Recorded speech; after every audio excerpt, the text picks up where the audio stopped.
Welcome back to Sika Strength. Welcome back to Sika Stan. Today we're talking about why so many people are wearing things like this on their wrist.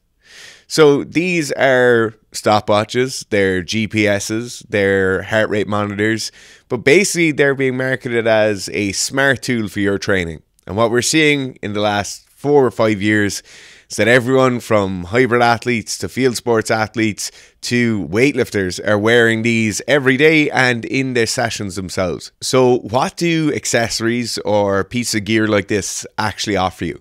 So if you take this one, this is one of the top end polar ones from a few years ago. This will give you GPS tracking of your runs or your cycling or your swimming. This will also give you real-time pace. This will give you heart rate data. This will give you resting heart rate data. It will track your sleep. I'm pretty sure it'll predict your future if you ask it to. But if we have something like this, which is a €15 or I think €16 from Decathlon watch that also gets a chest strap to track your heart rate data, are you getting some really similar results for a fraction of the price? So the first thing that these watches obviously do is they allow you to track the time. So whether that's the time of a workout you're doing in the gym, whether that's the time you're doing a plank hold for, or the timing of a 5K run, they allow you to get accurate data for how long you're exercising. Now, this can be gotten with the most simple forms of stopwatch. This can be gotten by leaving your phone on the floor with the stopwatch running. Now, obviously, units like this allow it to be a bit more easily accessed, maybe due to the size of the screen that you're able to see that time a bit easier as you go throughout the workout. Now, the other thing that's probably more important for the hybrid style athletes or the running or endurance style athletes is it allows you to get split times. So as you're going along, maybe you're doing a 4K on a track, you get to get split times every 200 meters or every 400 meters. That allows you just to make sure you're staying on pace. Now, this really isn't something where we have to go for the expensive unit for. The cheapest, most basic form of stopwatch in the world will give you all of this data without having to make it any more complicated than that. So really, on terms of the timing or the watch aspect, the higher level of technology really doesn't make any difference here. Now, where the big difference comes in here in terms of timing side of things is pacing or monitoring your pace at real time.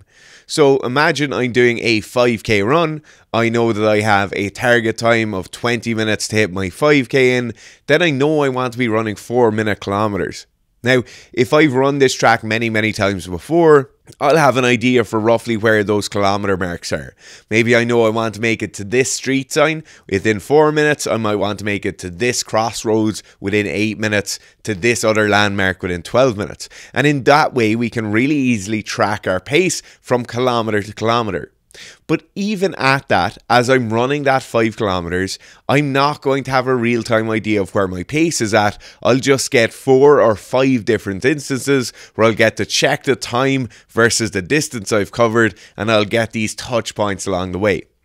Now, that's what a cheap unit will offer you. With a more expensive or high-end unit, we'll get real-time pacing. So this will be giving you the actual speed or the actual pace you're running at. In most of the high-end units, this pace will be able to actually dictate what's shown up on screen. So I'll be able to say I want a pace per 400 meters or pace per 1 kilometer. Now, as you get used to this and as you start to gain experience with this, that pacing becomes absolutely vital and is really valuable for you as you go through the training block. Obviously, it's perfectly normal that every time you don't go to the gym, you don't max out your back squat in the same way where every time you're running, you shouldn't be maxing out your paces. The final aspect that comes along with that real-time pacing is an idea of learning your perceived exertion or learning how it feels to be going at a certain pace, or as we'll talk about later on, going at a certain heart rate. This idea of building up a bank of knowledge in your head can actually really be supplemented by the use of this kind of technology, as if you're constantly checking that pace, maybe it's every 5 or 10 breaths or every 10 strides you take. If you're constantly glancing down, that allows you to really gain an accurate idea of how your body is currently in the shape you're in now, or maybe how your body is getting into better shape, as now you'll notice I'm running a 350 kilometer pace or a 3-minute kilometer pace.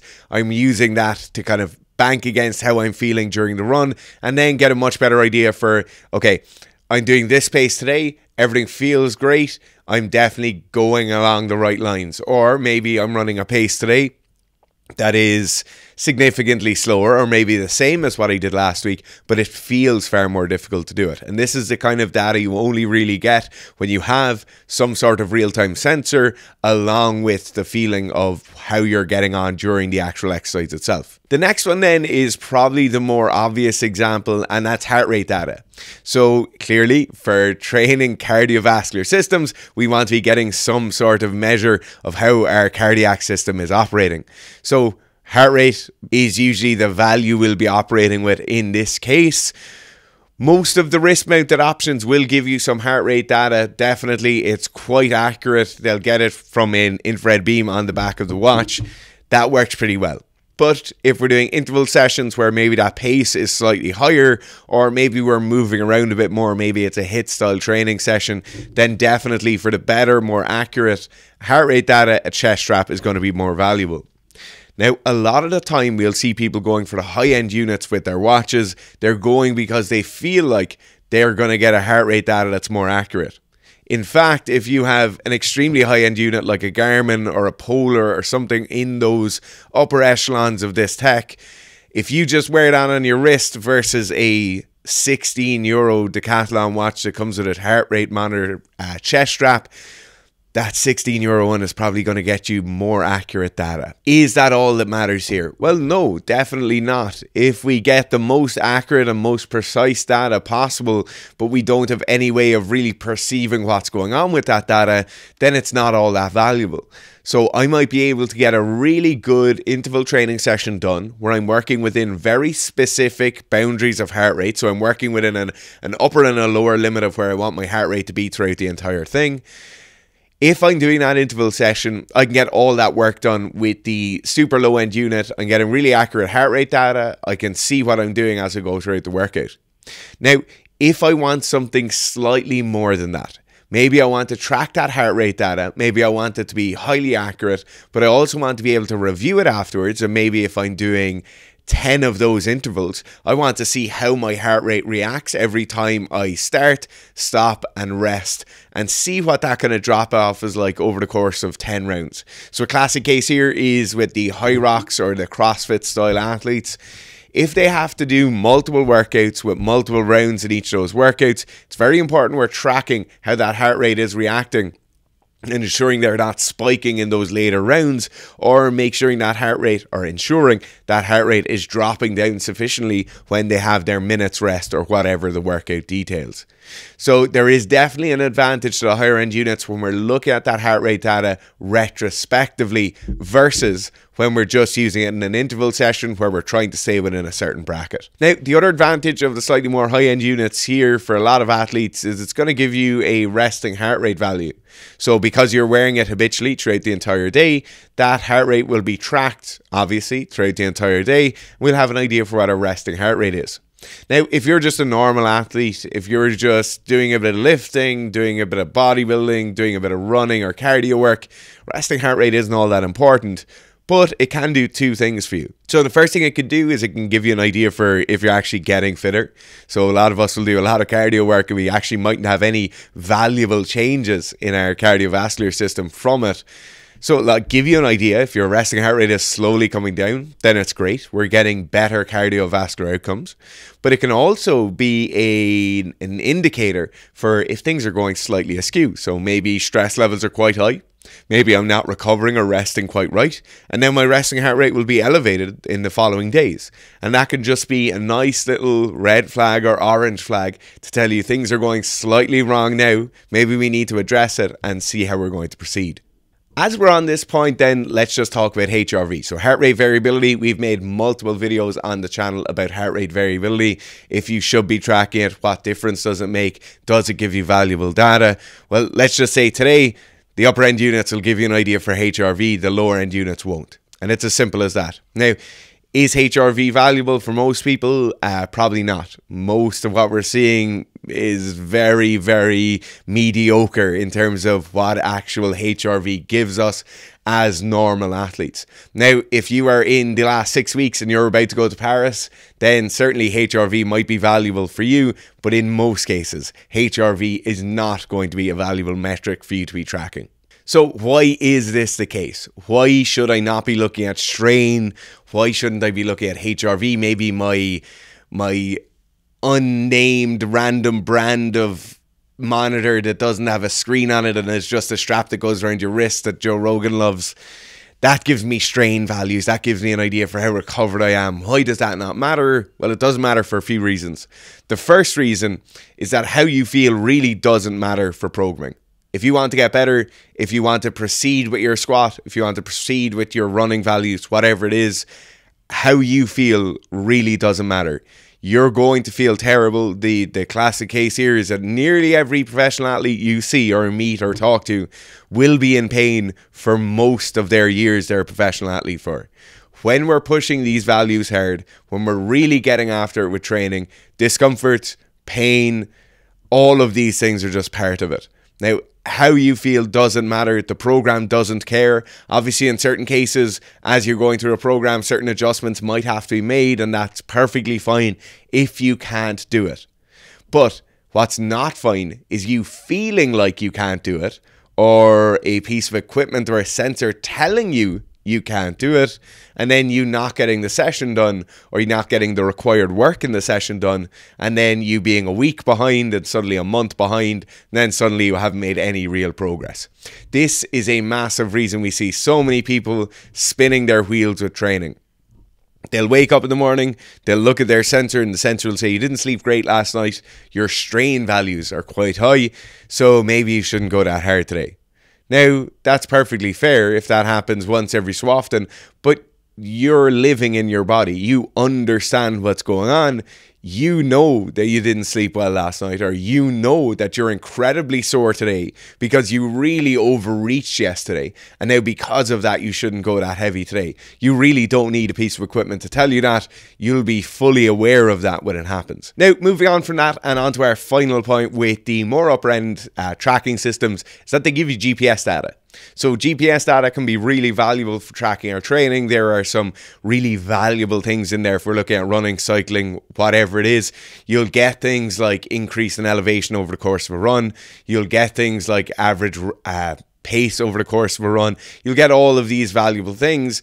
But mostly when we're looking at this GPS data, people just look at it to track it. They just look at it for the sake of looking at it. They don't really pay too much attention to any of that data, whether it's on Strava, whether it's on the Polar app itself.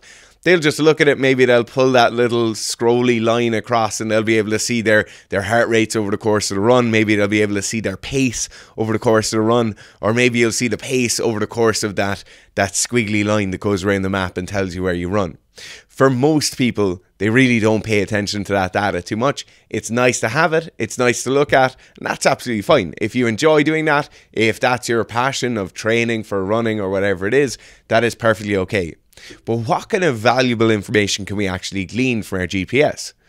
Well, the first thing we can glean from our GPS is that idea of certain routes, when repeated, will have different outcomes from each other. So basically, I know if I go and run down by the estuary and do 4-kilometer run in the evening by the estuary where it's all nice and flat, then my paces are going to be significantly faster than if I run around the city here where we have a lot of hills.